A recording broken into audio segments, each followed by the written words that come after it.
Bueno, muy buenos días. Les doy la bienvenida a todas y todos a este acto de lanzamiento de la revista del Ministerio de Salud de la Provincia de Buenos Aires, Salud Pública. Esta revista surge como respuesta a la necesidad de ampliar los medios de comunicación científica de la provincia. Una necesidad que se acentuó en la pandemia. La pandemia nos hizo comprender lo perjudicial que puede ser la información falsa o incorrecta en asuntos de salud. Este aprendizaje reforzó la urgencia de fortalecer la difusión de contenidos precisos y el intercambio de ideas y conocimientos entre científicos y profesionales de la salud. El objetivo de esta revista es colaborar con diversas disciplinas y trascender las barreras de conocimiento para promover la investigación translacional de salud. Nuestra intención es proponer un espacio donde estas contribuciones puedan expresarse. Es importante destacar que esta revista forma parte esencial de una serie de acciones impulsadas por el Ministerio. Todas estas iniciativas tienen como objetivo promover la investigación en salud pública, fomentar la investigación científica y ahora facilitar la difusión de estos conocimientos. Dentro de estas iniciativas se encuentran las becas de investigación en salud pública Julieta D'Alterio, que respaldan financieramente investigadores y profesionales de la salud en proyectos de investigación. En términos de formación, hemos incorporado un componente de investigación en cada uno de los dispositivos de la Escuela de Gobierno en Salud, Florial Ferrara, y hemos impulsado las jornadas científicas de residentes en el marco del COSAP, con el sentido de fomentar la participación activa de jóvenes profesionales en la investigación. Estamos desarrollando una amplia gama de cursos y actividades relacionadas con la metodología de investigación y ética de investigación en salud, garantizando así la calidad y la integridad de los proyectos y la formación de futuros docentes e investigadores. Durante estos años, también, el Ministerio ha respaldado varios proyectos de investigación y ha respondido a convocatorias de interés provincial. Por ejemplo, tenemos el estudio y seguimiento de la campaña de vacunación anti-COVID, el uso de plasma de convalecientes COVID, el uso de membrana amniótica e investigaciones más sociales como el análisis multiempleo en profesionales de salud, su impacto, los perfiles profesionales y las dinámicas laborales en enfermería y medicina. Es así que la revista Salud Pública se erige como una nueva herramienta dentro de un conjunto de iniciativas que estamos desarrollando con el propósito de fomentar el intercambio de conocimientos y experiencias, y así promover la difusión de producción científica generada sobre todo en la provincia de Buenos Aires.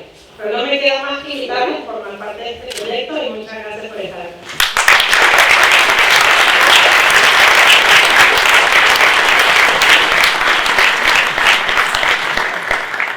A continuación, le pedimos unas palabras al doctor Neri Pures, coordinador científico de la revista Salud Pública.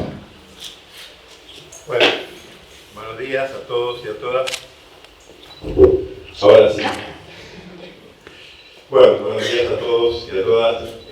Muchas gracias por la presencia, por el acompañamiento en esta propuesta del Ministerio de Salud. Y aparte que sea acá, ¿no? En esta facultad, en un lugar importante para nuestra historia universitaria. Y aparte felicitar, quería en nuestro día a los docentes y los trabajadores de la docencia, ¿no? que estamos, espero que se conmemora. Y viene una reflexión, ¿no? Con respecto a que fue un liberal el que decretó la educación libre, gratuita y universal, ¿no? En este país. Y hoy tenemos propuestas que dicen todo lo contrario, ¿no? Así que es un momento para trabajar profundamente en esto. Y yo digo, mi lugar aquí es, me voy a parar porque como no es una mini presentación de Power, agradecer la iniciativa porque el Ministerio de Salud tome esta decisión después del trabajo impresionante que fueron no solamente los que trabajaron en los sistemas de salud en la provincia, sino los que hicieron el trabajo de investigación y que ahora se empiezan a traducir en esta respuesta. Y agradecemos realmente a esta persona, este joven brillante que está conduciendo a la salud pública en la provincia de Buenos Aires, audaz, como yo le digo, y que está dando grandes peleas y que tenemos el gusto de tenerlo conduciendo, y no solamente conduciendo a la salud, sino dando grandes debates en los medios que muchos y que hace tantos años queríamos dar que no se podía o que estaba muy escondido, los debates sobre la salud pública y el rol del Estado de la salud. Así que, Nicolás, gracias.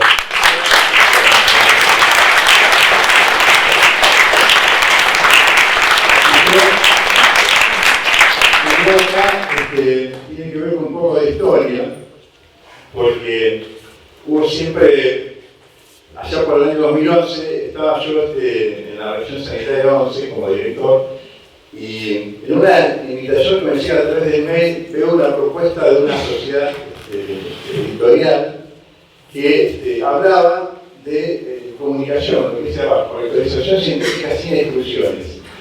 Entonces yo planteé que lo sin exclusiones era algo que me llamaba la atención. Entonces nos reunimos con los que eran parte de la sociedad, que aquí tengo a Andrés Bernal, hijo de Rafael Bernal, y de Federico Bernal, otros apellidos también bastante conocidos en el ámbito. Y ellos ya tenían una experiencia de 30 años en publicaciones de revistas biomédicas, pero el tema de sin exclusiones, le pregunté a qué se refiere eso. Y era el gran debate que estaba dando en romper con este esquema hegemónico del modelo que hay que publicar en inglés, ¿no? Y todas las publicaciones científicas en realidad tienen que ser en inglés. Y me parece que este debate es importante, empezar en este momento que hablamos de soberanía sanitaria y científica, empezar a darlo también, que las publicaciones en castellano para 500 millones de habitantes, en portugués, porque hablamos de Iberoamérica, entonces se llama Sociedad Iberoamericana de Información Científica. Y claro, después, conociendo un poco más en profundidad, hicimos esta experiencia y sale esta primera propuesta de articulación entre el Ministerio de Salud, la Región Sanitaria 11, que tuve el gusto de coordinar, como una iniciativa para una revista de salud. Claro, llegó el 2015 y como siempre todo se termina, digamos, vienen los otros modelos y esto se pagó y bueno, Nicolás tomó esta iniciativa nuevamente, ya charlamos, claro, pero la pandemia y todo se fue atrasando, bueno, y aquí está esta experiencia otra vez mejorada, porque es el Ministerio de Salud que toma la iniciativa ya de todo este proceso de publicación de esta revista. Y no quiero olvidarme de algo, por eso le mando un gran saludo a Rafael Bernal Castro, porque todo lo que decía de las exclusiones tiene que ver con un pensamiento también, de el pensamiento intelectual de nuestra Argentina, de nuestros intelectuales, de nuestros científicos, historiadores, que tenían que ver con la gran discusión que se dio en la década del 70 sobre el rol de las izquierdas en Latinoamérica y en Argentina. Y quiero rescatar en la figura de Rafael porque sé que son parte de ese pensamiento a Aldo Ramos, que era quien le dio esta impronta de incorporación al pensamiento nacional, popular de las izquierdas y se incorporó al peronismo y a partir de ahí nunca más, digamos. Así que esto tiene que ver con ese pensamiento, o sea, esta propuesta científica estaba articulada con lo político, con un pensamiento nacional, popular, latinoamericanista, que tiene que ver con las producciones científicas. Así fue que tratar esta historia, y bueno, tenía que decirlo porque es parte de estas pequeñas luchas que se fueron dando. La revista tiene, bueno, como dice ahí, el principal objetivo, tiene varias partes, que por una parte inicial queremos que sea hecha tras una investigación digamos, que sea propia, que sea digamos, nueva, que sea innovadora y que tenga que ver con lo que la investigación real. Y después tenemos también un capítulo de evaluaciones e intervenciones en tecnología de salud, que es un gran capítulo para desarrollar seguramente Argentina, que tuvo un debate, ¿no?, sobre las tecnologías. Me parece que el gran aporte que podemos darle a la discusión del sistema sanitario en Argentina. El tema de buenas prácticas en salud, que justamente tiene que ver con las experiencias, quizás trabajos, experiencias de intervención específica del ámbito del sistema de salud, que bueno, tenemos que contarla, la experiencia que quizás no tiene toda la rigurosidad científica de un trabajo de investigación, pero sí que son intervenciones concretas que tienen que ver con una investigación, con una decisión para abordar un problema y tomar intervenciones específicas. Así que esto también va a formar parte de la revista. Después opiniones, reflexiones y entrevistas a referentes sanitarios, referentes investigadores, para que nos den su opinión sobre los grandes debates de la salud pública en este momento. Y otras partes que tienen que ver con que falta ahí, que se América cuenta, justamente contar todo investigaciones que se producen en toda nuestra Latinoamérica y que pueda acceder también a que es un trabajo que desarrolla la Sociedad Iberoamericana de Formación Científica en traducirlo mucho, los que vienen de afuera también, porque hay trabajos internacionales también interesantes para mostrarlos, así se hace la traducción y se pone a disposición de todos los lectores. Y por último, investigaciones que tienen que ver con las becas antiguas, bueno, aquí Verónica, la encargada de todo el desarrollo, creo que es el gran aporte que puede servir a esta revista. Y bueno, aquí hay también decanos, gracias Mauricio por estar acompañándonos, que desarrollan, estamos hablando de la Universidad Nacional de La Plata, que es una de las más prestigiosas de Latinoamérica, en donde el desarrollo científico e investigación es muy grande. Y que dar con este pensamiento que tiene para acá de vida, acá investigamos la producción de alimentos, decía, ¿no? En una entrada. Y ahora que tiene que ver con destacar eso de nuestra Universidad Nacional de La Plata y esta articulación con el Ministerio.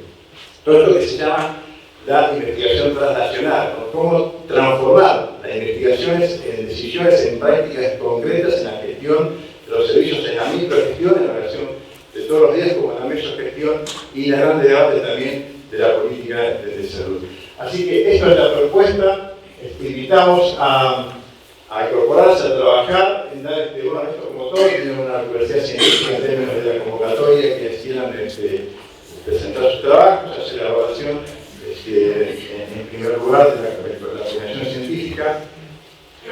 Bueno, tengo que decir que tengo un parcero, como dice, un parcero en esto de la coordinación científica. Veo un parcero, amigo, Enio García, que también forma parte de la coordinación científica. Y bueno, sí, porque sabe por qué tenemos ascendencia en ese gran país. Hacemos la evaluación inicial, hacemos la devolución y después se hace la revisión de pares, que esta es lo que nos da ya la definición concreta para la investigación. La próxima.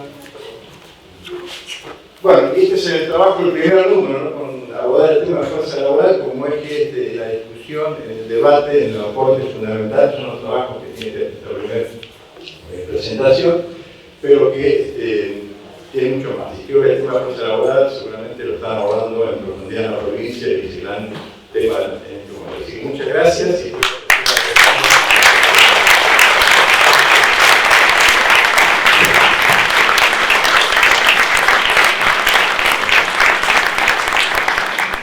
No, le decía que realmente una oportunidad extraordinaria, pues un punto de llegada y un punto de partida.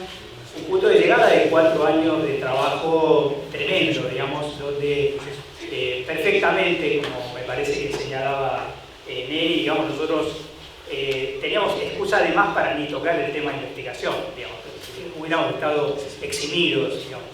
Y en vez de eso pasó todo lo contrario, digamos, como muchas otras cosas que pasaron en la provincia, vinculado a salud mental, vinculado a la salud reproductiva, vinculado a la ESI, vinculado a género. Y esa idea de trabajar integralmente en salud, usando incluso la pandemia de impulso, resultó plasmado fundamentalmente en el Ministerio de Salud. No solamente respalda las investigaciones, sino investiga. Y además investiga, promueve investigaciones en un campo donde generalmente lo público no llega a, digamos, en general tiene mucho que ver con que el Estado publica y el Estado promueve investigaciones que habitualmente no son promovidas por la investigación de financiamiento privado. Y ahí me parecía que era importante señalar que la beca Lanteri tienen en buena medida esa lógica y agradecer también un poco la relación con toda la experiencia que hicimos en su momento en Nación y que actualmente se lleva adelante en relación al programa de Salud Investiga, digamos, que tiene de tal manera que tenemos ahí una relación muy estrecha con las becas y ahora con la publicación. Me parecía a mí solamente para ubicar unas reflexiones muy pequeñitas sobre el nombre, porque el nombre es una confusión. El nombre es una confusión, pero es una confusión adrede, ¿no? Y un gran dilema comunicacional, digo, tanto en la facultad, digamos, de periodismo nos pueden ayudar a resolver este problema, digamos, que es cómo uno enfatiza, digamos, la idea idea de publica, digamos, si publica no lleva acento, ¿no? O sea, es una cosa que... Con lo cual ustedes ven a nuestros creativos que le pusieron un microscopio ahí en la I, que no es un acento, pero que indica de alguna manera ese juego de palabras. Este juego de palabras no es, quiero decir, esto fue pensado, reflexionado, casi como una propuesta juguetona de nombre, antes de los debates electorales, digamos. Súbitamente ha pasado a ser un tema central, lo que nos obligó a revisar un poquito el tema de lo público. ¿Cuándo usamos la palabra público?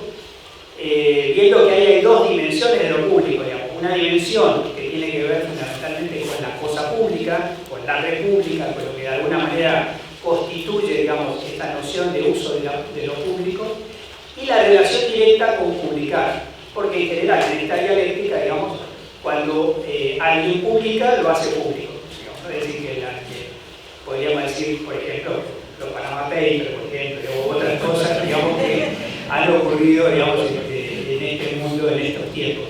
Entonces, esa idea del público publica, digamos, nos fue guiando, y por supuesto también la contraposición público-privado, ¿no? Que ha adquirido también tanta dimensión en este momento, porque, digamos, el derecho privado, la idea de lo privado, tiene mucho que ver con la culpabilización. No sé si ustedes han sentido esto, pero cada vez que alguien habla a favor de lo privado, llora.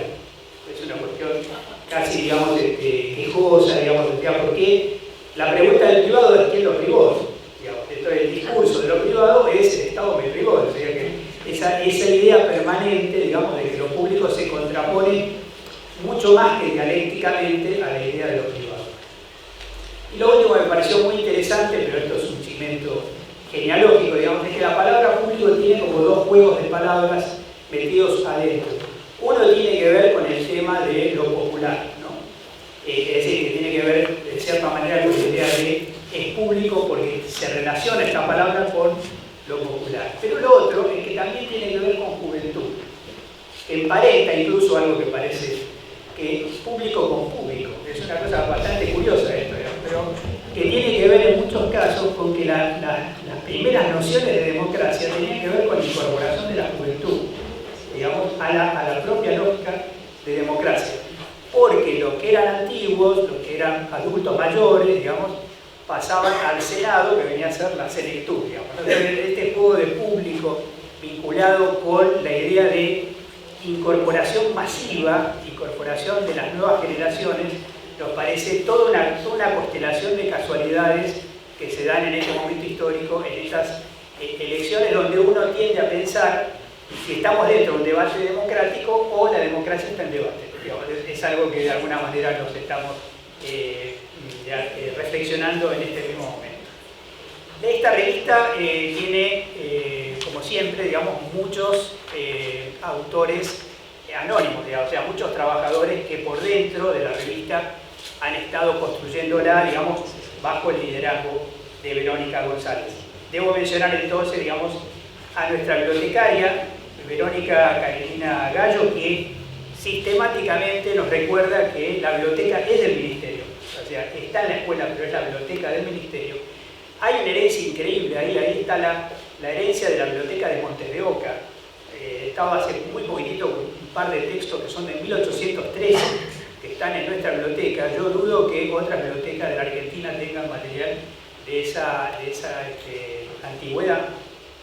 La licenciada Carolina Faletti, que ha estado con nosotros permanentemente promoviendo esta idea, la doctora Marcela Velardo, la profesora Laura Tavari, que está ya, digamos, nos está poniendo este puente, digamos, que señalaba Nelly entre el inglés y el español, pero de todas maneras, igual un resumencito en inglés hace falta para la accesibilidad. Y después para catalogar, porque recuerden, catalogamos mal y el artículo se pierde, digamos. La licenciada Marcela Napoli, el licenciado Alejandro Montella, el licenciado Alejandro Seidlin, también para todo lo que significa que estamos hablando de una revista virtual, digamos, y eso también tiene todas otras complejidades. El licenciado Gastón Rodríguez y el agradecimiento a editores asociados, comité científico y a los autores que publicaron ya en este primer número. No fue mencionado, pero lo quería señalar porque quizás no es tan obvio, que las nuevas revistas no tienen fecha de vencimiento de hasta tal día que tenés que presentar y si no pasas otro número. Al estar abierto, digamos, prácticamente digamos, se corta con todas las publicaciones que sean aprobadas hasta ese momento, entonces ahí da un poquito la idea de qué significa una publicación continua, que es una nueva tendencia, digamos, de las publicaciones científicas. Y lo último, juro que lo último, que quería mencionar respecto al juego público-pública. Nosotros tenemos, desde mi punto de vista, un enorme avance en el mundo científico-tecnológico, pero también una deuda muy grande. Y esa deuda muy grande, hoy en el mundo se está discutiendo, la Argentina lo tiene que trabajar más, que es el control social de la ciencia. El control social de la ciencia. La ciencia no puede avanzar al infinito, digamos, solo con juicio de pares. Lo digo en una facultad de periodismo, digamos, sé exactamente por qué lo digo, pero además, por una razón concreta, digamos. Esta revista no es solamente una revista de difusión para que, digamos, cada uno encuentre a su lector, digamos. Es también una revista de divulgación. ¿Sí? Algo parecido a lo que hace Ciencia Hoy, digamos. Y la divulgación es fundamental para el control social de la ciencia, digamos, porque de lo contrario, todo circula como, digamos, convencer a los convencidos, digamos. De alguna manera creo que la idea de que la revista sea simultáneamente, lo hablamos con Bárbara hace un minuto, como algo que también puede pasar con la revista del Ministerio de Nación, es jugar al mismo tiempo, digamos, con una revista científica y de divulgación científica. Este es un poco el objetivo de Salud Pública, digamos, que ya lo vamos invitando a pronunciarlo de esa manera, con énfasis, digamos, para darle la bienvenida a esta nueva publicación del Ministerio de Salud de la provincia. Ya en el rol de coordinación...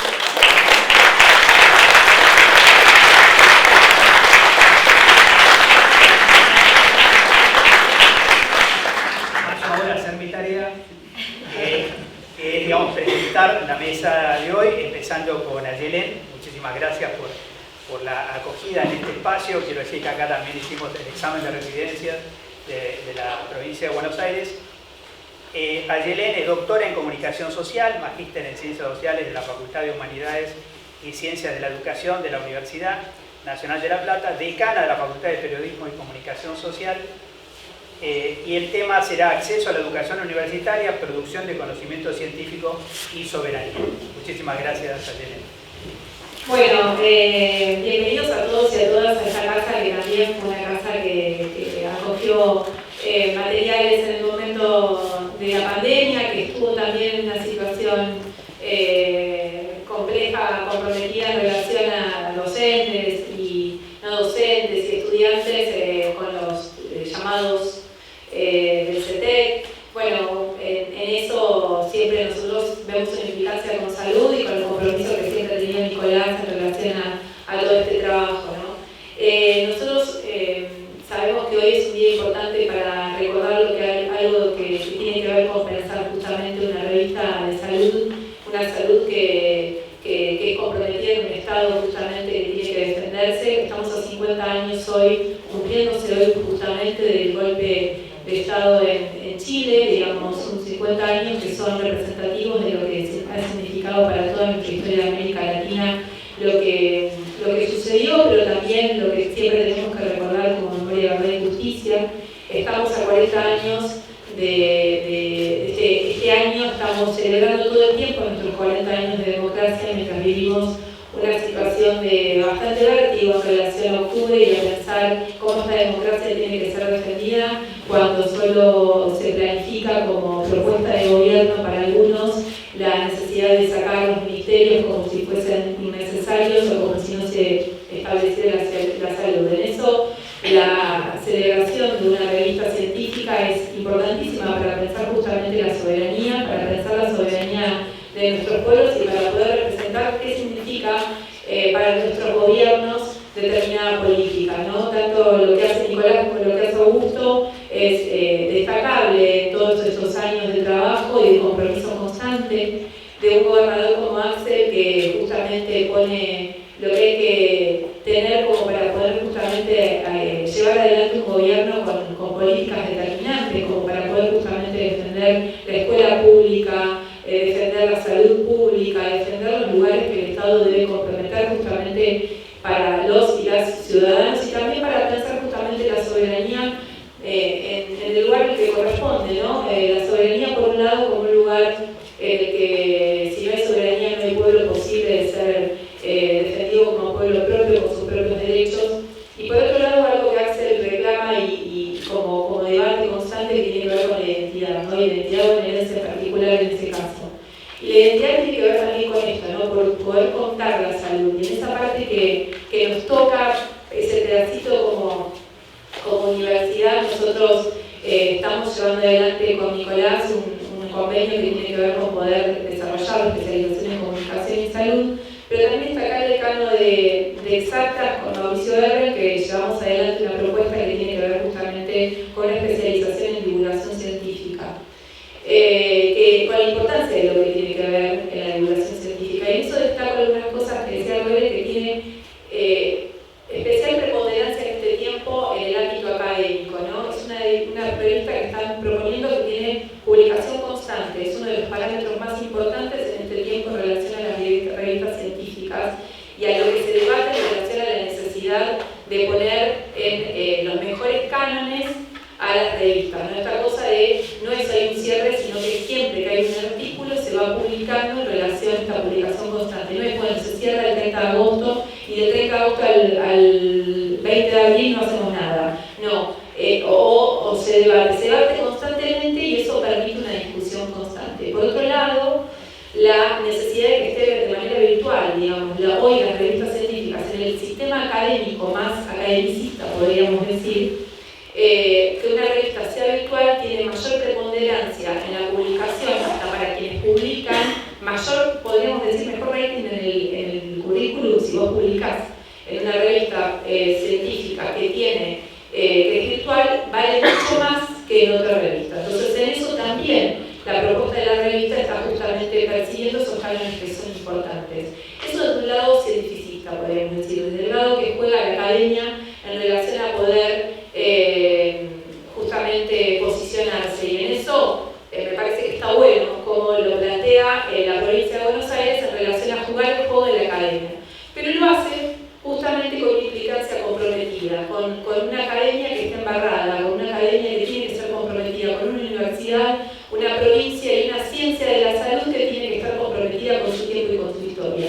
Y eso me parece lo que ha hecho todo este tiempo Nicolás, me parece que Augusto lo ha hecho también en relación a un gobierno que se compromete con el gobierno de Axel, que se ha embarrado en su tiempo y en su historia para poder poner el debate donde tiene que estar, ¿no? Poder valorar las escuelas públicas. Yo justamente la semana pasada fui a varias escuelas para hacer la discusión de las carreras y veía cómo nuestras escuelas públicas en las que van nuestros hijos están mucho mejor en su edificio, en su calidad del edificio, en la restauración de los edificios. Si vamos a nuestros hospitales también podemos valorar eso, y tiene que ver con ese compromiso que habla de poner el barro en la historia y también de pensar el sistema científico, en esa correlación de fuerzas que son necesarias pensar el país, pensar la región, pensar nuestra provincia. Bueno, celebro esta iniciativa también de una escuela que está en movimiento dentro del sistema de salud, en un día del maestro y de la maestra, y en un día también en la que la educación pública tiene que ser valorada, tiene que ser reforzada en todos sus sentidos y que tiene que ser justamente comprometida como para poder seguir llevando adelante propuestas como las que se presentan hoy. Muchas gracias.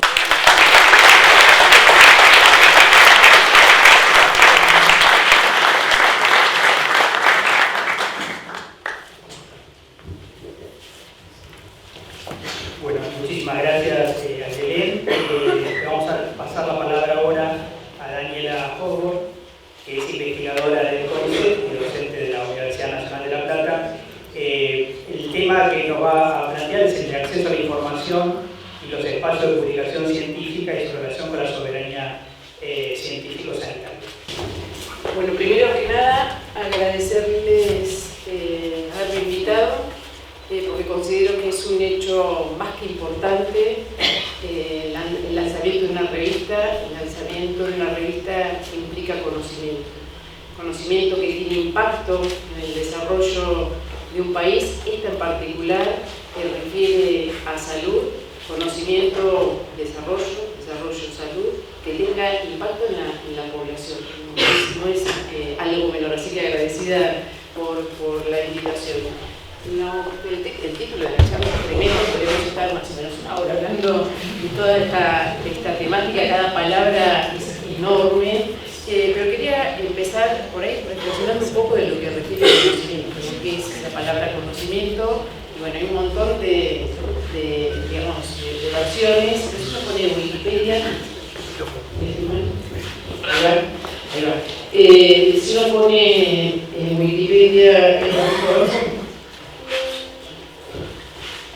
si uno pone en Wikipedia conocimiento habla de la familiaridad, la conciencia y la comprensión de algo o alguien. El conocimiento refiere a la comprensión teórica y práctica de una temática en particular, de la realidad. El conocimiento científico es parte del conocimiento, pero es un conocimiento particular. El conocimiento científico, es el que surge del método científico, refiere a un conjunto de hechos que son verificables, están sustentados por la evidencia, y esa evidencia es recogida por una metodología científica. Ese conocimiento es robusto, es reproducible, y tiene una forma de comunicarla que también marca la rigurosidad de ese conocimiento como la dieta. El conocimiento que es científico tiene que surgir entonces con la investigación de la ciencia. La ciencia es financiada fundamentalmente por el Estado, por una inversión pública. Y como tal pasa a ser el conocimiento un bien común. Ese bien común debe estar vinculado, porque es de todos. Y es una manera que tenemos los científicos, además, de rendir cuenta de esa inversión que se hizo en la ciencia. Entonces, la divulgación del conocimiento, por ser un bien común, es obligatoria, es una de nuestras misiones.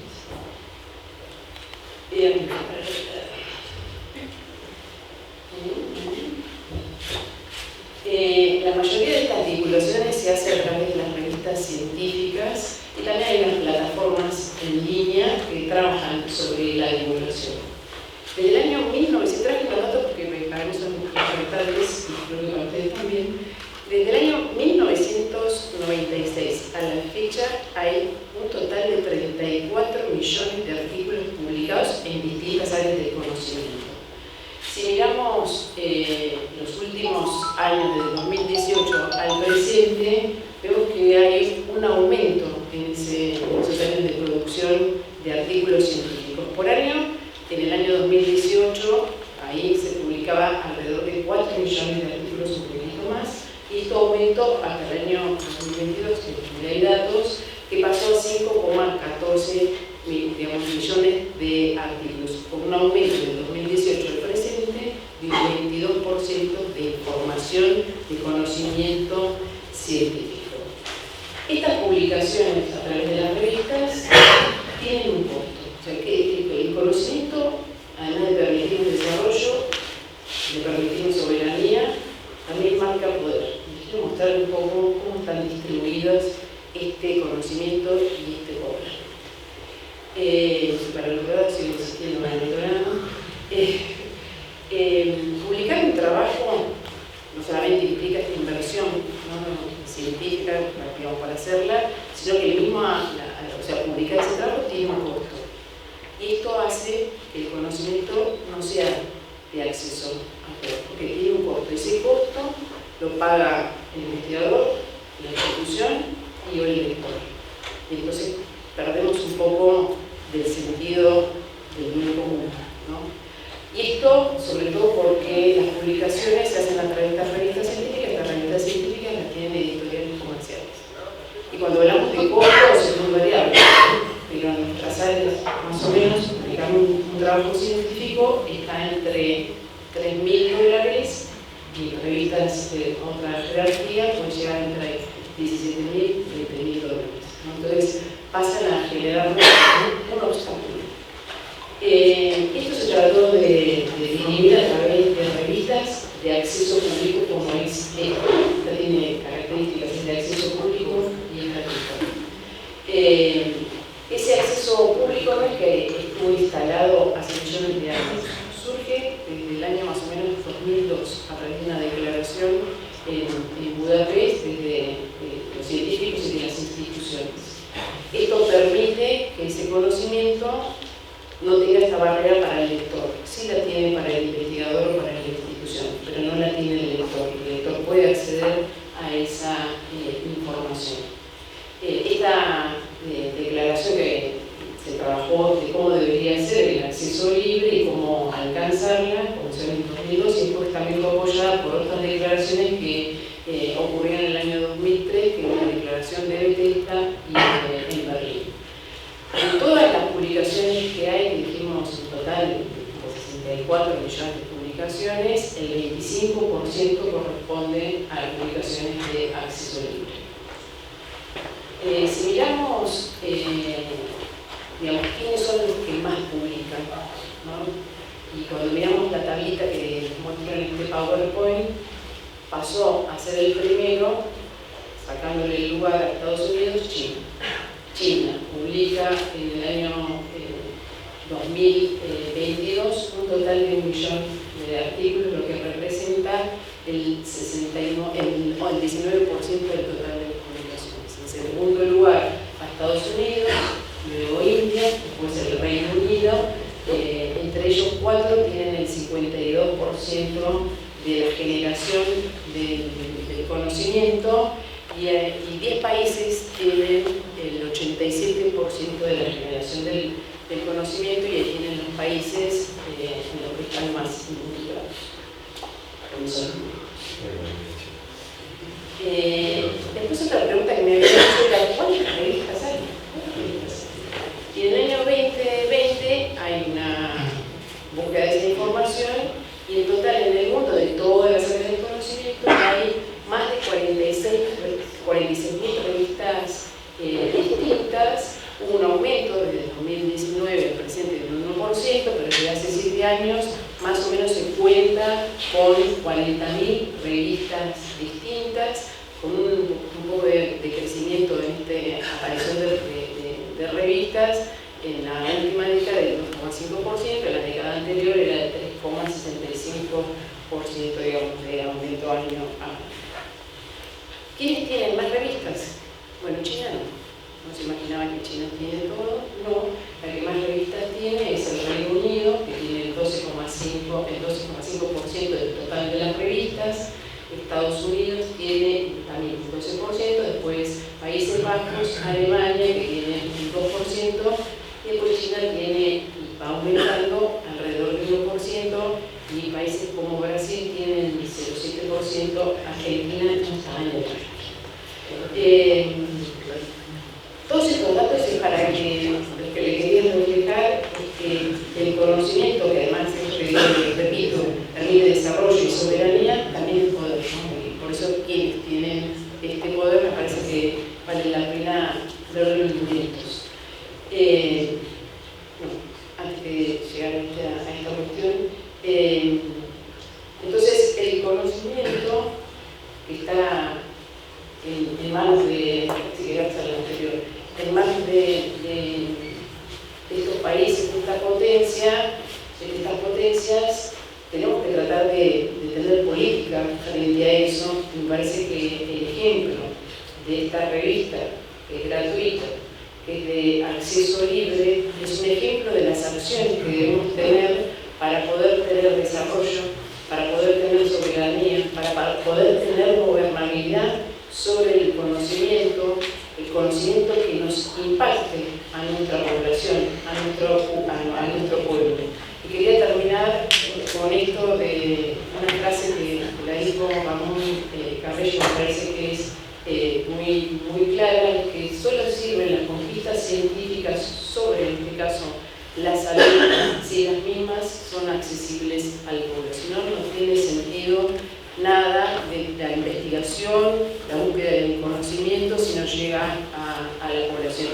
Y esta revista busca no solamente tener conocimiento, divulgarlo, sino que también llegue a la población. Y vuelvo con el concepto de que el conocimiento es un bien común, tiene que ser para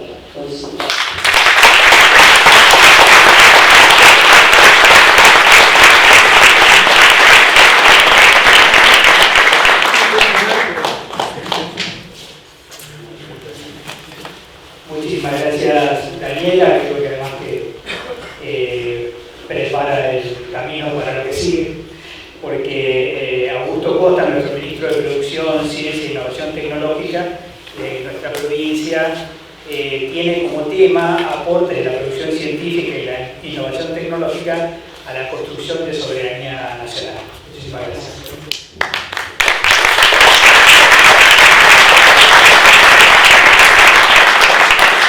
Hola, ¿qué tal? Muy buenos días. En primer lugar, felicitaciones Nico, Leti y a todo el equipo del Ministerio de Salud por esta nueva iniciativa, que cuando Nico me comentó que se presentaba la revista y me dijo que se iba a acompañar, ni me fijo en la agenda, cuando Nico me invita, sé que está bueno, sé que aporta. Acá el doctor Ney, ¿no?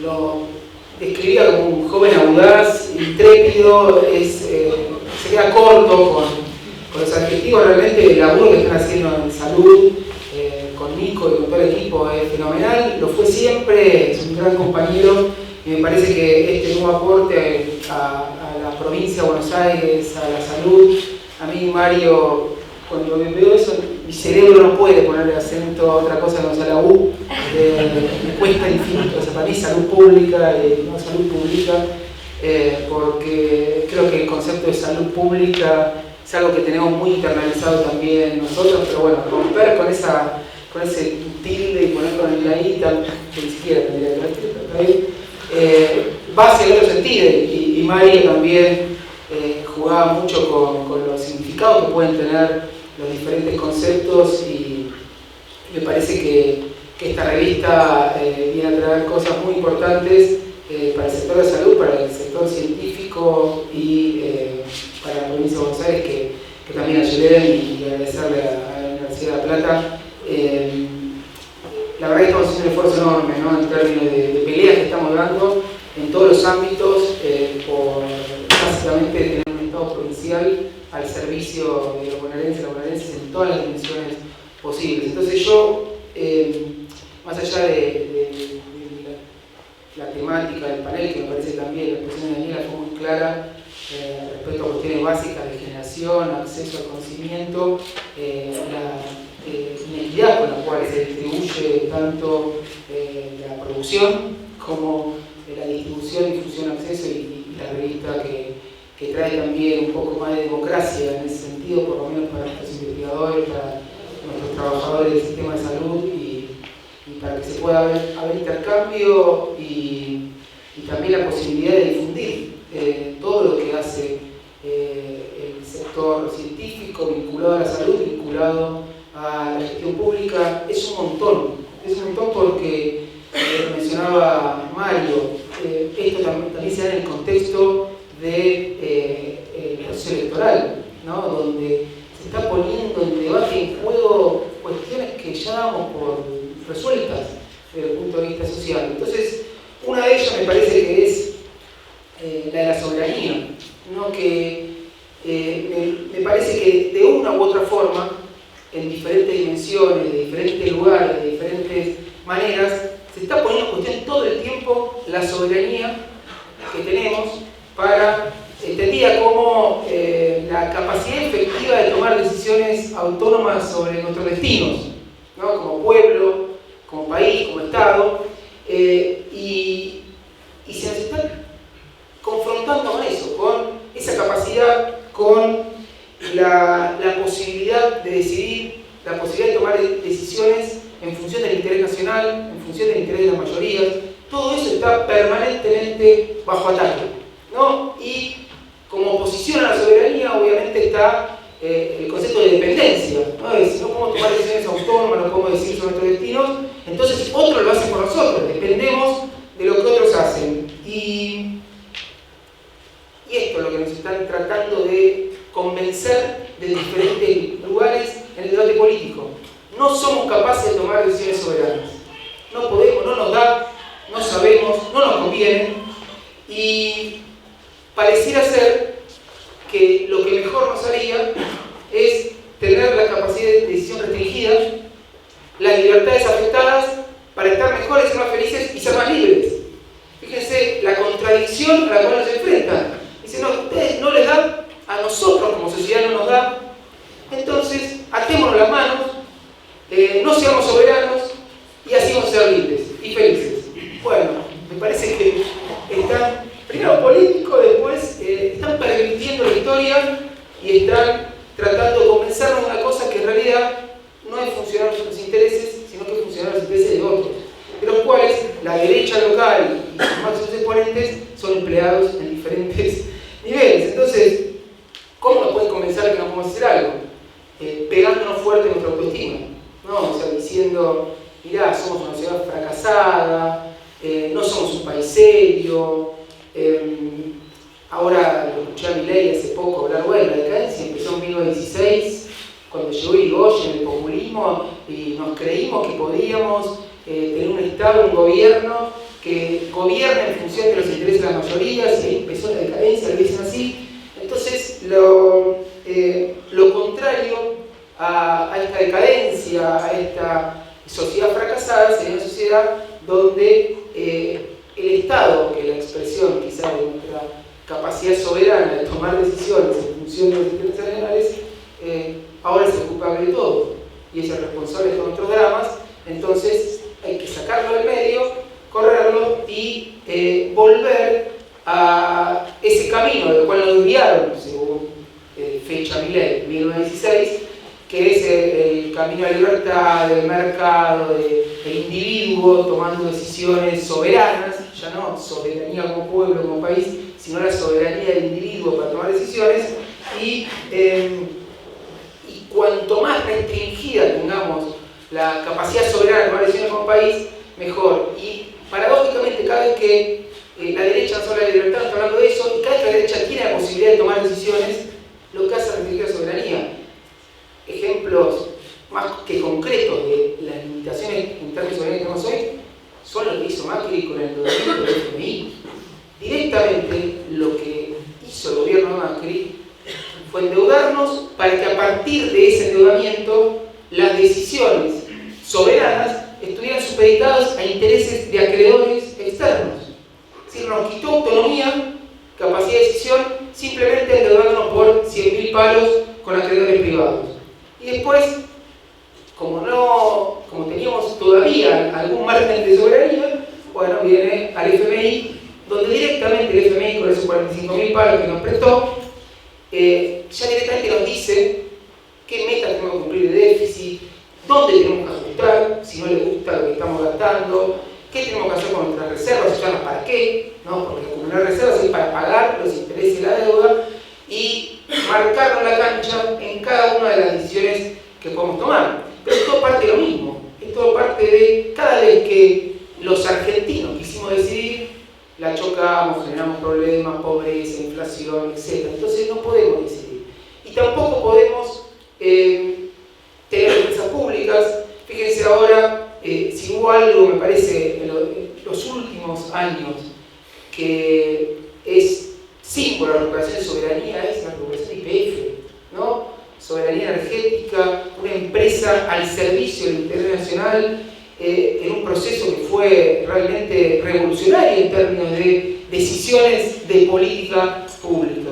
Salió el viernes el fallo a favor de los buitres que compraron el juicio que tenían unos accionistas minoritarios, que un tribunal de Estados Unidos se arroga la capacidad de decidir por encima de la Constitución y las leyes locales, y nuestra derecha aplaude y dice, qué bien la decisión de Estados Unidos y qué responsables quienes pretendieron recuperar la soberanía energética a partir de la empresa de bandera que es YPF y que lo fue siempre. Y así podemos hablar de 40 manifestaciones de esta forma de entender lo que nos conviene, que básicamente es hacer todo lo contrario que nos conviene.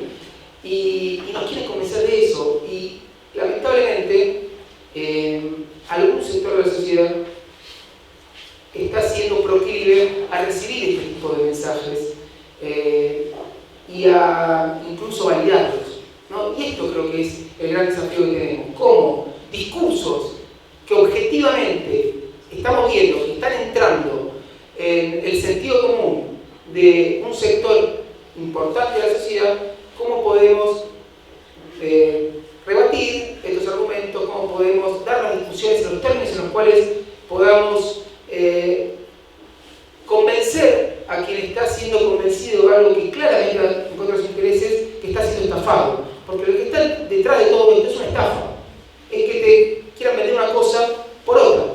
Entonces me parece que ahí tenemos una gran discusión para dar, en situación bastante desventajosa también, porque todos los cuestionamientos que está recibiendo nuestra capacidad soberana de tomar decisiones tienen una anclaje real, que es que efectivamente la sociedad argentina no pudo dar respuestas a muchas necesidades, muchos desafíos. Cuando uno piensa en la inflación, cuando uno piensa en la pobreza, cuando uno piensa en lo que cuesta llegar a fin de mes para aquel laburante que incluso teniendo un empleo formal no llega a cubrir sus necesidades básicas, ni hablar los que están fuera del sistema formal. Bueno, entonces son elementos de contexto que son los que permiten que después entre estos discursos. Entonces también hay una deuda, ¿no?, que tenemos, pero que el artilugio que estamos utilizando es, bueno, todo esto que pasa es porque quisimos ser libres, es decir, quisimos tomar decisiones que no sabemos tomar. Y le atribuyen al Estado y particularmente a los políticos esa situación, o las consecuencias de la situación. Entonces, en nombre de la libertad tenemos que restringir nuestra soberanía, y la libertad consiste en ser dependientes del FMI, de la Reserva Federal, porque ahora tampoco podemos ser soberanos para tomar decisiones de política monetaria, de política cambiaria, nada, ni una decisión. Tenemos que depender de empresas privadas que administran nuestros recursos. No podemos administrar nuestros recursos, no podemos hacer nada. Y si hay un ámbito donde estos ataques cobran fuerza, es en el ámbito de la soberanía científico-tecnológica, ¿no? O sea, también me parece que para todos nosotros queda muy claro que la derecha local tiene la ciencia y la tecnología como un objeto de ataque permanente, cuestionando la capacidad de nuestros científicos de responder a demandas y necesidades sociales, ajustando el presupuesto de ciencia y tecnología, bueno, ahora queriendo cerrar el CONICET, haciendo comparaciones estrafalarias con otros organismos de otros países que no tienen nada que ver con el CONICET, pero todo el tiempo es esta intención de decir, che, no da para que hagamos ciencia y desarrollo científico y tecnológico en Argentina, no tenemos las capacidades, no sabemos, estamos rodeados de ñoquis, cada peso que gastamos en el CONICET es un peso tirado a la basura. Fíjate las investigaciones que hacen, no quiero fijarme en los títulos de los artículos de la revista porque lo vamos a agarrar uno por uno y decir, ¿qué te parece, Nicolás, que alguien financie esto? Bueno, caricaturizar todo lo que tiene que ver con la ciencia, con las capacidades, es parte también de la estrategia de nuestra derecha de convencer a nuestra comunidad científica de que no es posible hacer ciencia en Argentina. Y eso tiene un objetivo muy claro, que es justamente limitar el desarrollo de nuestras capacidades que están asociadas directamente con la posibilidad de un desarrollo autónomo y soberano para nuestro país. Y te lo pintan o te lo marcan dentro del típico cuentito del liberalismo, ¿no?, que tiene al individuo como elemento central, y cuando a nosotros en la Facultad de Económicas, ¿no?, en la primera materia que cursamos, nos cuentan cómo funciona el mercado, qué virtudes tiene, qué tiene que hacer el Estado, básicamente el relato es una cosa muy simple. Bueno, todos nosotros lo que buscamos es estar mejor, y lo que prima es el interés individual. Entonces, como nosotros buscamos acceder a mejores condiciones de vida y solo pensamos como individuos en nuestro propio bienestar,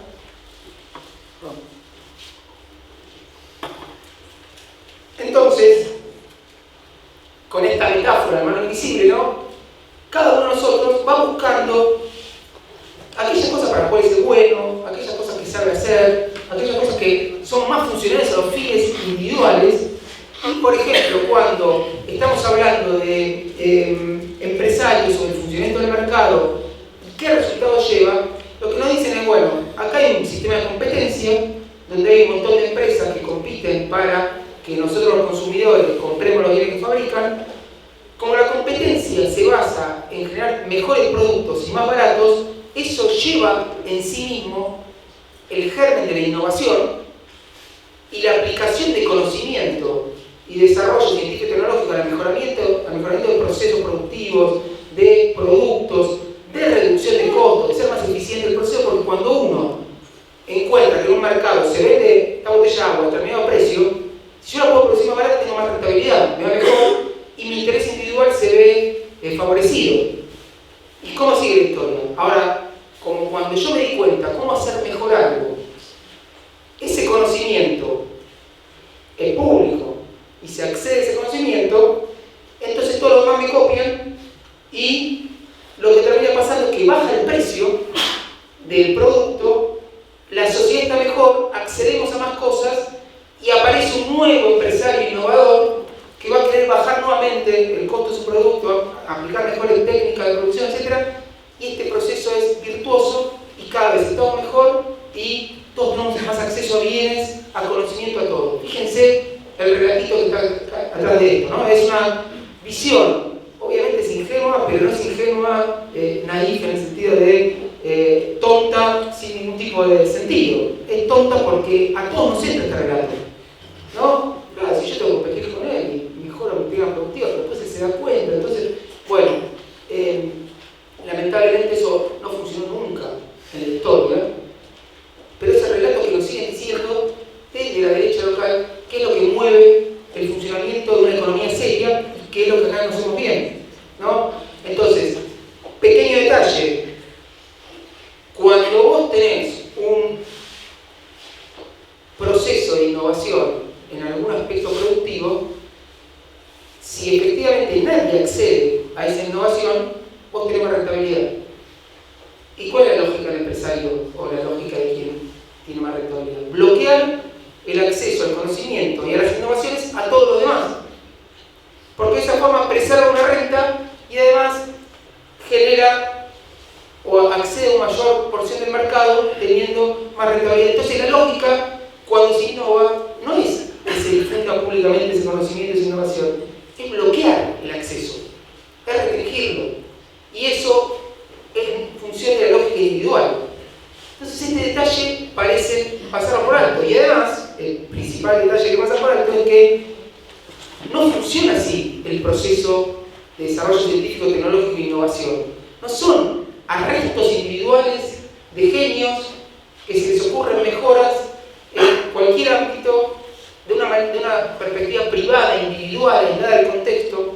Son fenómenos sociales donde claramente hay un vínculo muy estrecho entre lo que hace el Estado, lo que hace el propio sistema científico tecnológico universitario y lo que hace la empresa. Es decir, este famoso triángulo, Estado, empresa, sistema científico tecnológico, es lo que está detrás de las grandes transformaciones productivas en la historia del capitalismo.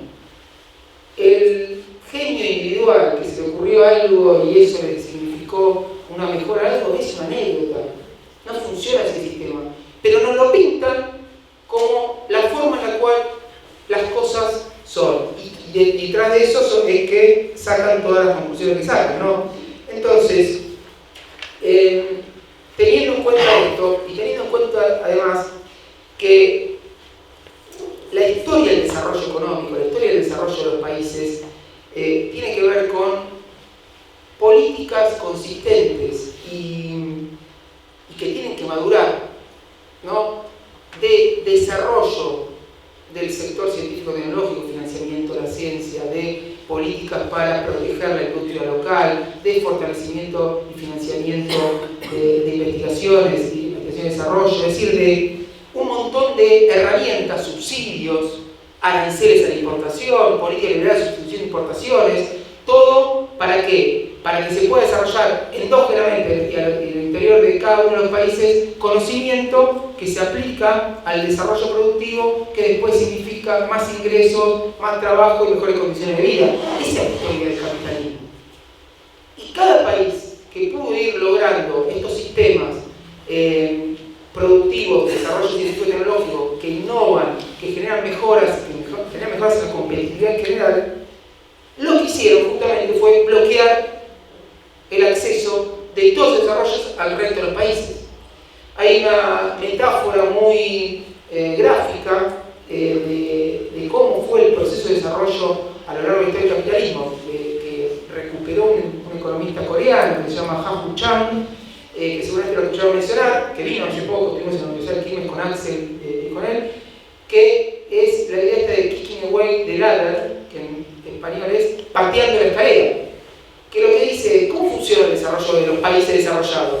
Aplicar un montón de políticas, estas que mencioné, subsidios, financiamientos, sectores productivos y científicos, aranceles, restricciones a las importaciones, asistencia directa y fomento de la demanda, etc. Y fueron creciendo, fueron realizando aprendizaje, fueron subiendo la escalera de desarrollo. Cuando llegaron a un determinado umbral, patearon la escalera para los que están abajo no pudieran subir. ¿Y qué es patear la escalera? A partir de un montón de regulaciones del funcionamiento del sistema internacional de comercio, de inversiones, económicas en general, fueron prohibiendo los subsidios, los aranceles, las restricciones, se lo crearon ellos. O sea, paradójicamente, la Unión Europea puede aplicar un montón de subsidios y aranceles a su sector agropecuario que no es competitivo.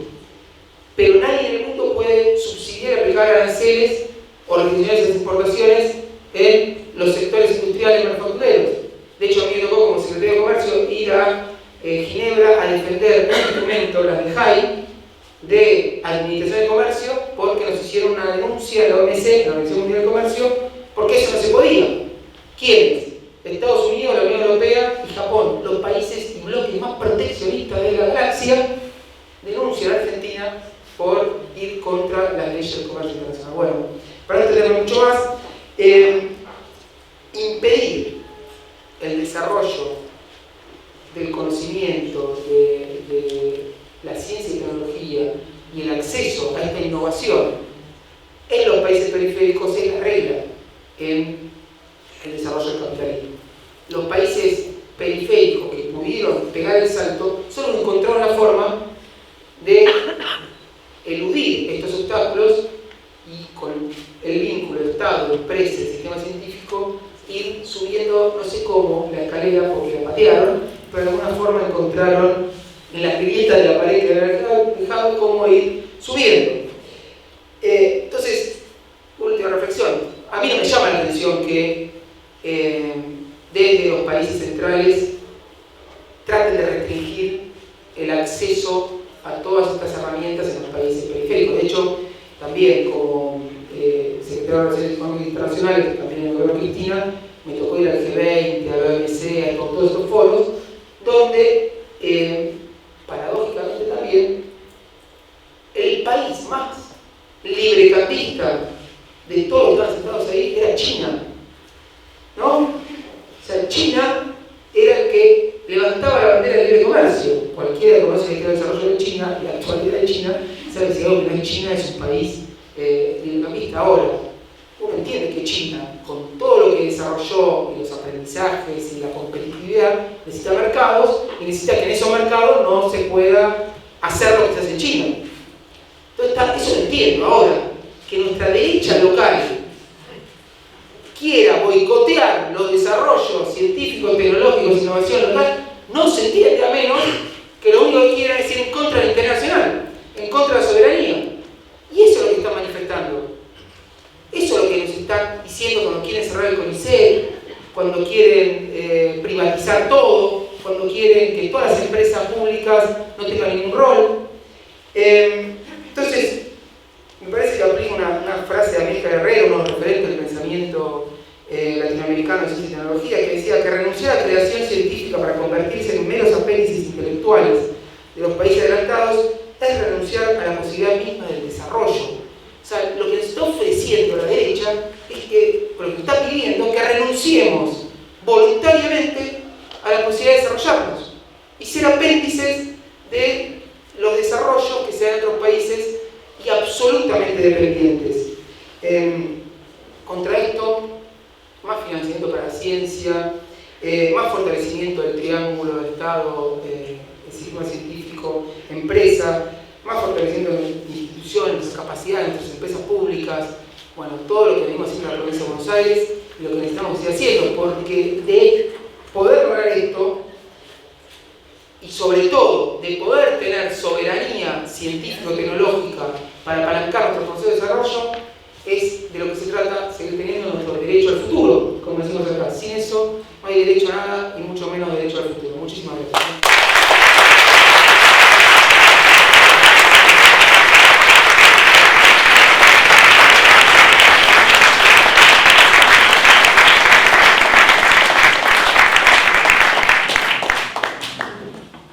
Bueno, muchísimas gracias, Augusto. Ya me pareció un poco raro ponerle título a lo que va a decir un ministro, digamos, una cosa medio extraña, y verdaderamente creo que es fantástica la posibilidad de situar concretamente nuestras reflexiones en la aquí y ahora, digamos, en un momento tan crítico. De la misma manera, Nicolás Kreitler, ministro de Salud de la Provincia de Buenos Aires, tiene un tema.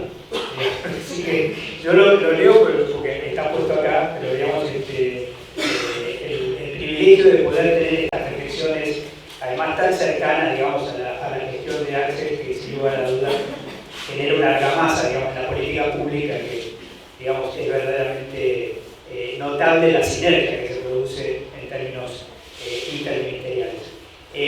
Pero el tema que está planteado aquí para Nicolás es soberanía científica en el marco del derecho a la salud.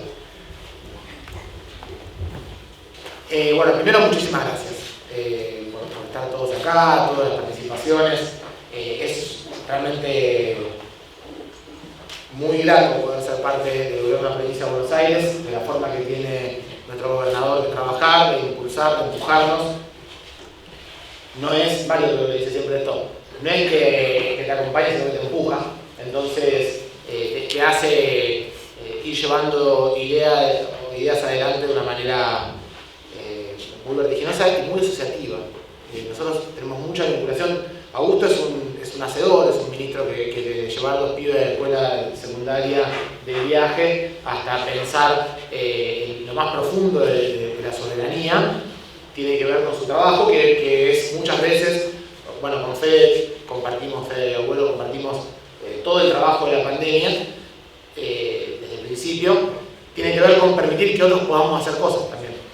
Y eso es muy lindo, pasa en la provincia de Buenos Aires, que es vincular las universidades con el pensamiento, con la ciencia, con el desarrollo, con la investigación, con el turismo, con la cultura. Bueno, vamos vinculando todos los aspectos, el trabajo es necesariamente intersectorial, nos entendemos así. Entonces, casi todas las semanas tenemos una agenda de la Universidad de La Plata, tenemos casi siempre una reunión en alguna facultad, en alguna dependencia, trabajamos con los científicos continuamente. Es una forma muy grande, muy linda de laburar.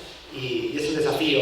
Yo creo que después no sé si se podrá hacer algo de lo que sucedió hoy, pero me parece que lo que explicó Augusto recién me parece que es interesante también para muchos compañeros y compañeras que comprendan de la militancia. Me parece que lo que se viene discutiendo aporta. Un poco la idea de publicar una revista en el proceso que llevamos adelante en la provincia de Buenos Aires parece natural. En verdad no hay muchos antecedentes históricos de estas cosas, pero es natural por lo que viene sucediendo, por las cosas que se han hecho y cómo se ha planteado, y por lo que explicó Augusto recién. Me parece que es natural que estemos en este punto. Yo voy a tratar de contextualizar una parte de la discusión de salud,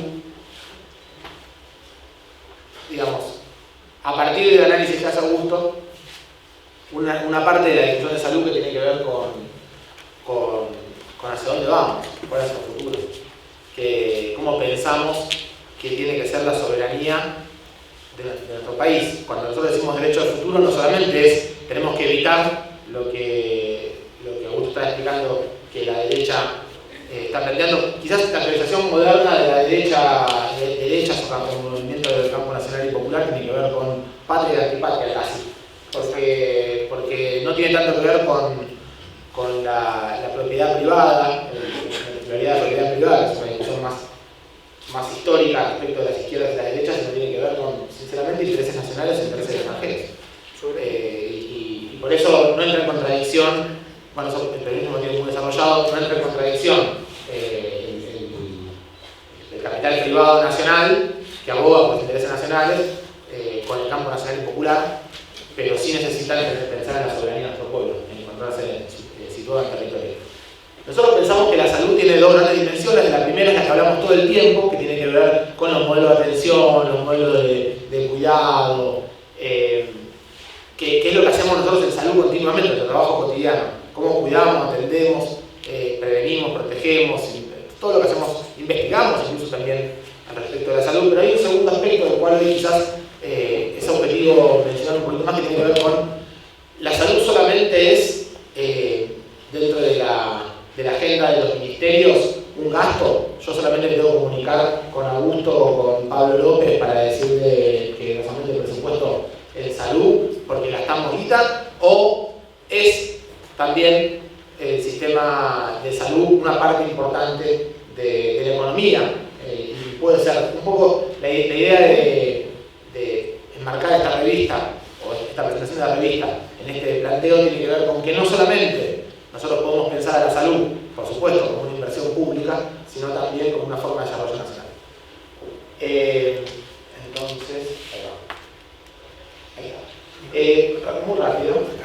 Bueno, vale, apunto, porque es un reflejo apuntar a la pared. En la pared no hay nada, en la presentación de un camino, así que si no apunto para allá, se nos va a hacer. Nos criamos con televisor. Bueno,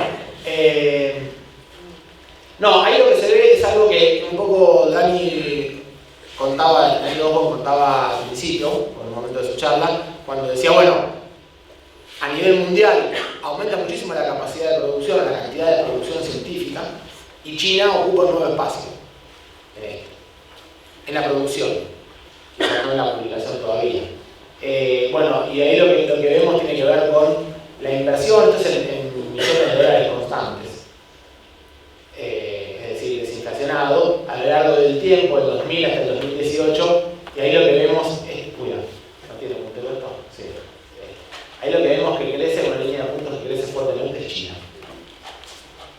Arranca en el año 2000, siendo uno de los países que menos invierte en investigación y desarrollo, y cómo va subiendo, y supera a la suma de 28 europeos. Y está casi en el nivel de Estados Unidos, en inversión económica. Y cuando uno piensa en las cosas en las cuales se invierte más dinero, salud es una de las principales. Dentro de la investigación y desarrollo a nivel global, salud ocupa un porcentaje muy grande. En Argentina ocupa el 23% de inversión en investigación en salud y desarrollo. Salud ocupa el 23% del total de lo que es investigación primero. Después viene agricultura, por ejemplo, con el 21%. Esta otra forma de agruparlo nos muestra las cuestiones relacionadas con los productos farmacéuticos ocupando el 33%, ahí separado de otra manera, y básicamente también lo que vemos es como cuando recuperamos el gobierno del campo nacional y popular recupera también la inversión. El sector había caído muchísimo y aumenta más del 50% a partir del 2019. En 2020, hasta 2020 no tenemos actualizados los datos, pero este es en el concierto, un atlas a nivel global de los países que más invierten en investigación y desarrollo, Estados Unidos, China, por supuesto, Europa, y aquí estamos en esto. Ahora, lo que nosotros pensamos es que necesitamos una mayor investigación y desarrollo relacionado con la salud en nuestro pueblo, y que no sea solamente para poder desarrollar cuestiones vinculadas a empresas extranjeras. La mayor parte de la investigación científica en nuestro país viene de la investigación internacional de las grandes empresas multinacionales farmacéuticas. Y tiene que ver con lo que explicaba Augusto recién, de la histórica tensión global contra la gente digamos, en contraria a los intereses argentinos respecto de la soberanía y el desarrollo de lo nacional. De hecho, creo que está por acá, si no me equivoco, el 90% de lo que se gasta en temáticas que involucran menos del 10%. La agenda europea de la investigación, mientras que el 90% de la población, los problemas que afectan al 90% de la población, se llevan menos del 10% de la investigación en desarrollo en I+D. Y esto es lo que sucede a nivel global, tiene mucho que ver con este planteo de patear la escalera.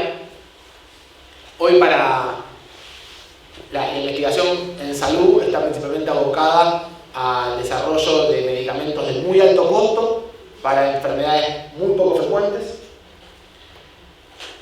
que a partir del año 2000 a nivel global a nivel mundial se desarrollan por la Organización Mundial de Comercio las patentes que involucran a los farmacéuticos, pero que ya no es solamente un medicamento patentado, y ahí viene el de patear la escalera.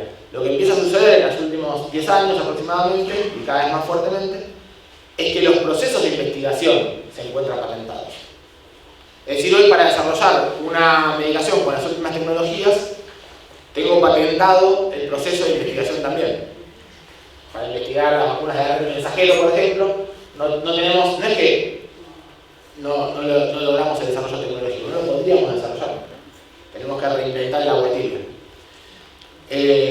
Entonces, en esta discusión que nos enmarcamos de hacia dónde queremos que vaya nuestra sociedad, hay que pensar que aún así todo, Argentina, nuestro pueblo, es un pueblo, como todo latinoamericano, pero particularmente el argentino, es un pueblo con una historia de lucha bastante particular.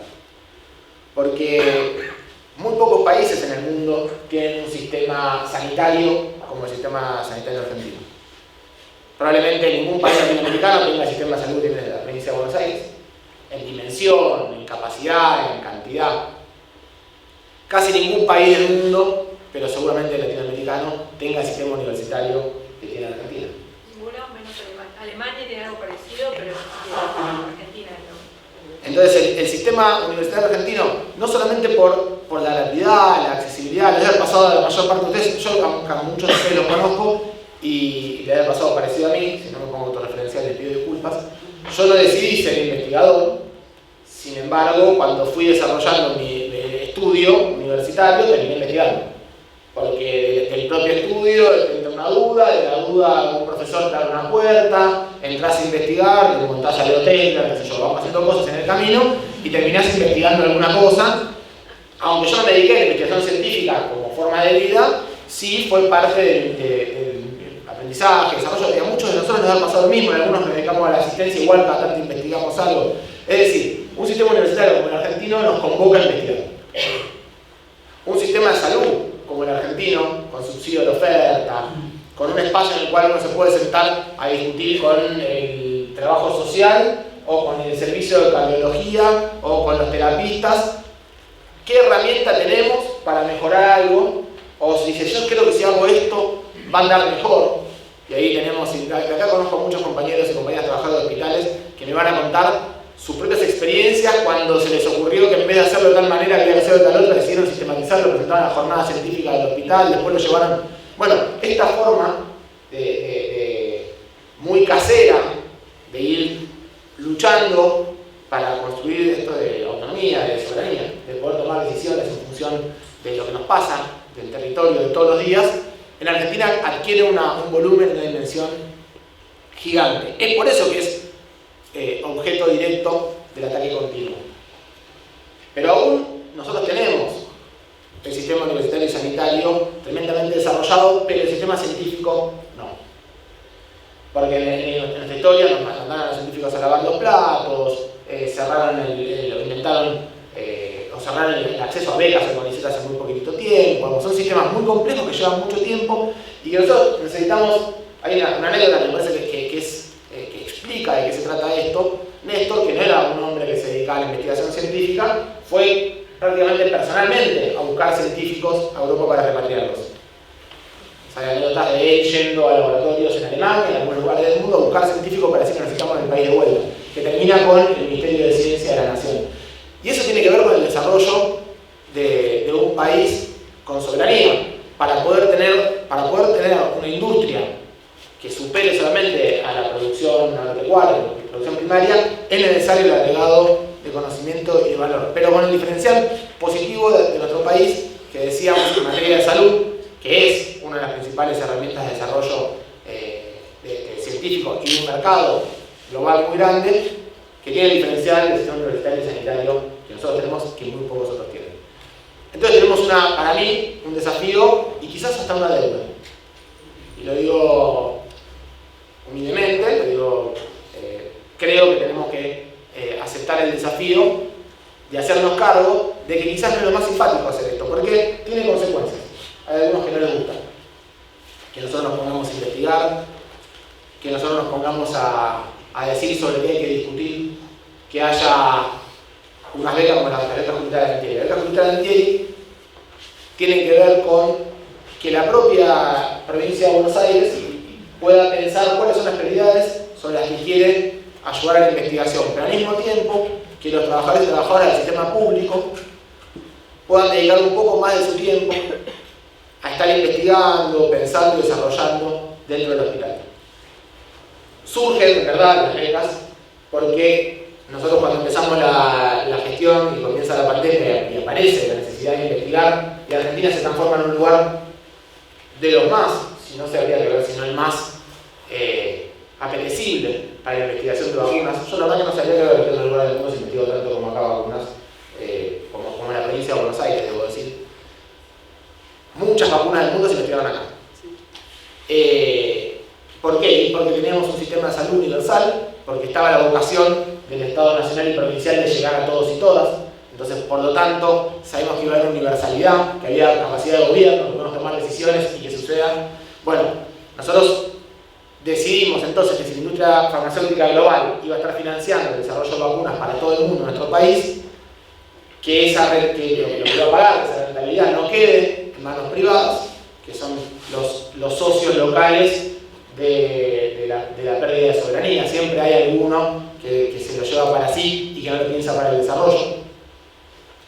Y ese recurso se volcó para financiar la primera camada de las becas de Antieri. Si nosotros juntamos la plata, es una especie de Robin Hood de la ciencia, juntamos parte de la investigación, el canon de la investigación científica, en vez de ir a manos privadas, fue al sistema del Ministerio de Salud y ahí surge la primera cohorte de Julieta de Antieri, que después entra en presupuesto y termina siendo ahora ya una política pública de gobernanza.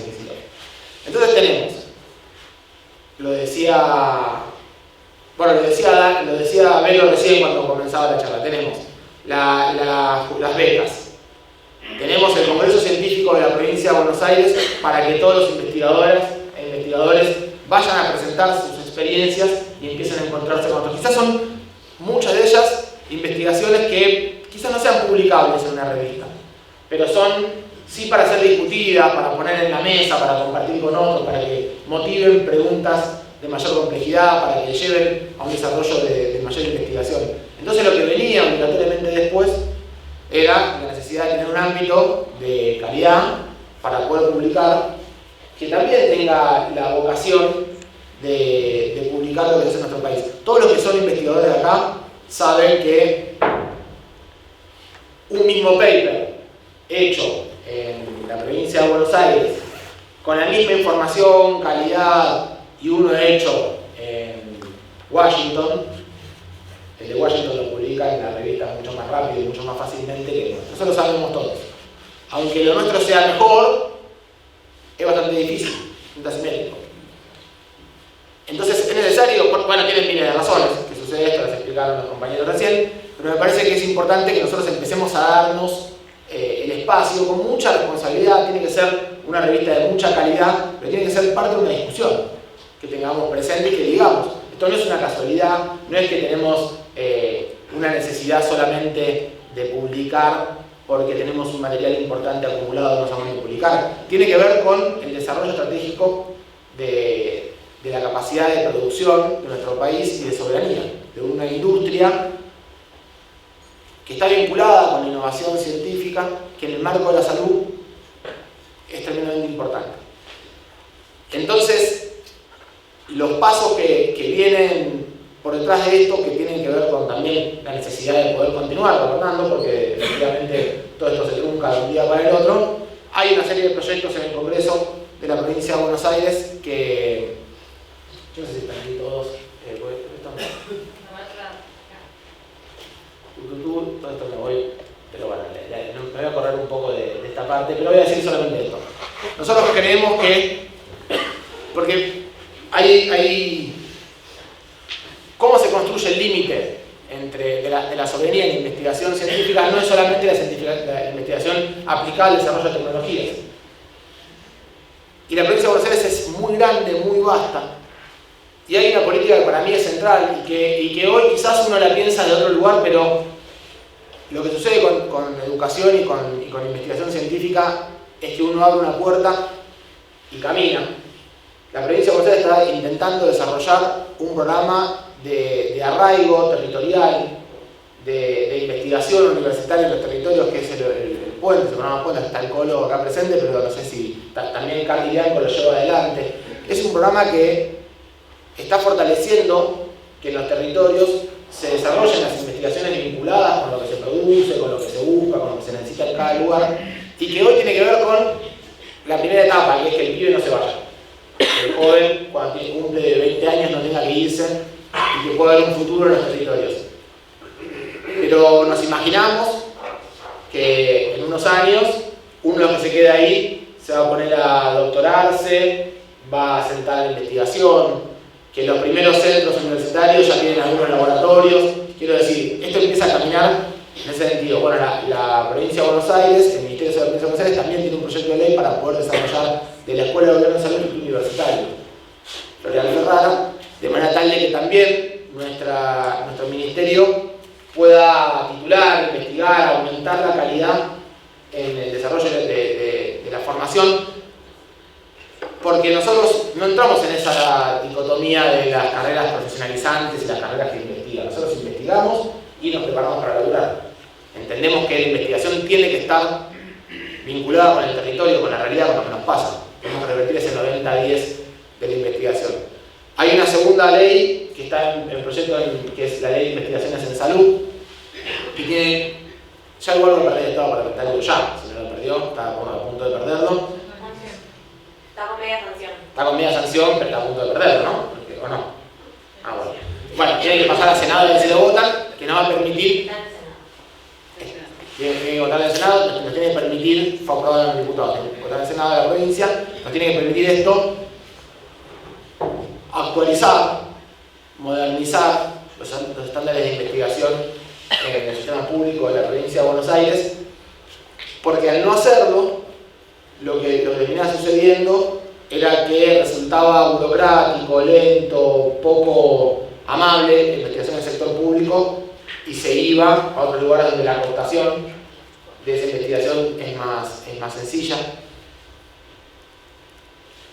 Y hay algunas cositas más respecto de la investigación, del uso de información y el desarrollo, por ejemplo, de historia de salud integral en la provincia de Buenos Aires, que a lo largo de la pandemia fue la digitalización, la modernización de la gestión de la provincia de Buenos Aires hizo que en la pandemia nosotros investigáramos lo que se llama investigación en la vida real de una cantidad muy grande, mucha investigación, y nos permitió posicionar a la provincia de Buenos Aires no solamente para tomar decisiones políticas basadas en conocimiento, sino también nos permitió de alguna manera dialogar con la industria farmacéutica a nivel global en algo que es importante para nosotros, que tiene que ver con ya no solamente comprar información de otros lugares del mundo, sino ver cuánto funciona acá, y de esa manera también intencionar, porque hay algunos intereses que por ahí tergiversan la eficacia real de algunas medicaciones en el mundo cuando las podemos usar en nuestros territorios.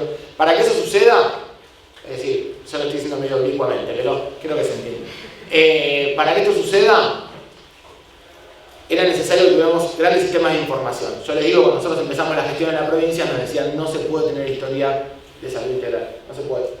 Se intentó en algún que otro municipio, hasta escala municipio se puede, escala provincia no se puede, no es factible. Y está pasando. está pasando a gran volumen.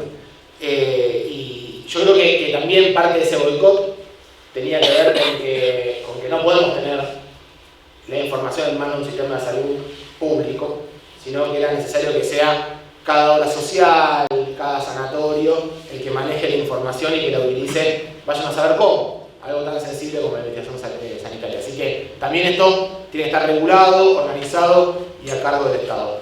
Bueno, estos son los puntos con los que venimos caminando en este desarrollo y la idea de empezar a discutir la perspectiva del desarrollo económico nacional con un complejo económico industrial de la salud, donde el Estado tenga un rol importante en su coordinación y su conducción. Que no seamos meros acreedores, que no tengamos solamente una mirada extranjerizante, que podamos pensar en los problemas de nuestro pueblo, los problemas de salud de nuestro pueblo y que investiguemos en función de eso. Que eso no quiere decir que la investigación sea solamente investigación social, puede haber investigación tecnológica, de innovación, que esté basada en los intereses de nuestro pueblo. Para lo cual, por ejemplo, también necesitamos la ley del Instituto Biológico Tomás Perón para tener un laboratorio de producción pública de la provincia de Buenos Aires que también se anime a asociarse con las universidades que tienen desarrollo de cosas innovadoras o hacer el desarrollo y la producción de algunas cosas que el mundo nos quiere dejar afuera de eso de la accesibilidad a estos medicamentos. Pero es una parte más de una estrategia de soberanía y de trabajo basado en recorrer los territorios, de escuchar, de abrir mucho los brazos, de saber que en la provincia tienen que estar todos adentro, que no hay ninguna posibilidad de pensar una provincia en la cual dejemos o algún territorio o algún sector afuera, que en materia de salud también es con todos adentro, con las universidades públicas, es con el sector privado, con la seguridad social, pero el único que tiene la capacidad de hacerlo y de conducir es el Estado. El único que tiene como interés la totalidad del pueblo, de la provincia, de nuestro país, es el sector público, es el Estado.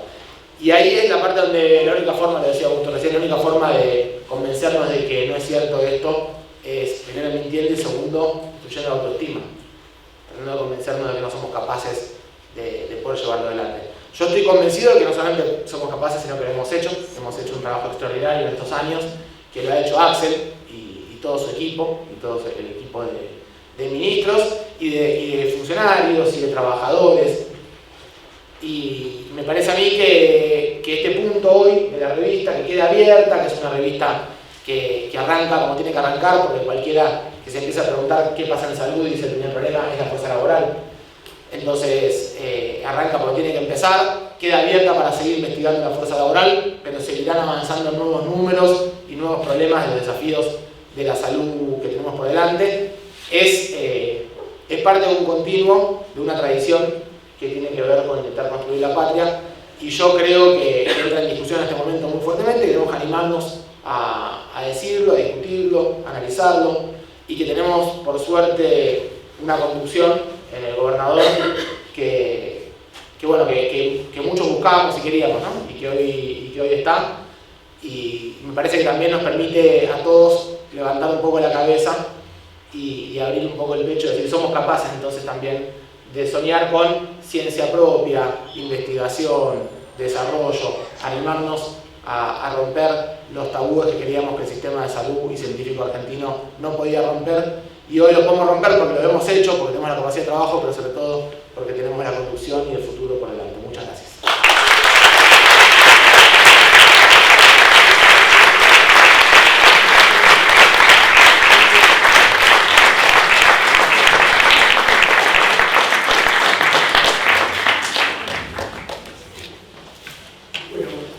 Con esta presentación les agradecemos enormemente la presencia a todos, y este es un espacio público que publica, queda abierto para todos. Ojalá nos apropiemos de esta herramienta para producir, digamos, ese conocimiento que los ministros están proponiendo para